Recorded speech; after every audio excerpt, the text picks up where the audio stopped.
SG highway પર બની રહેલ આ બ્રિજ જુઓ.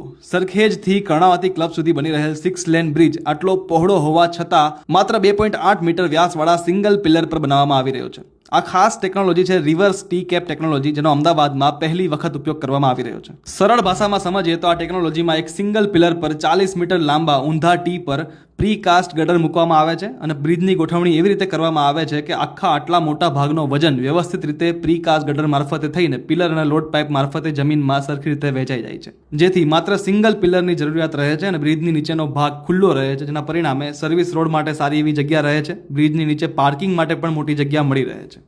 રાજ્ય સરકાર અને કેન્દ્ર સરકારની સહિયારી ભાગીદારીથી અંદાજિત 530 કરોડના બજેટ સાથે વર્ષ 2024માં આ બ્રિજ બનાવવાની શરૂઆત કરવામાં આવી હતી. આ બ્રિજ બનાવવાની હાલ 30% જેટલી કામગીરી પૂરી થઈ ગઈ છે અને આવનારા એક વર્ષમાં આ બ્રિજ બનીને તૈયાર થાય તેવી શક્યતા છે.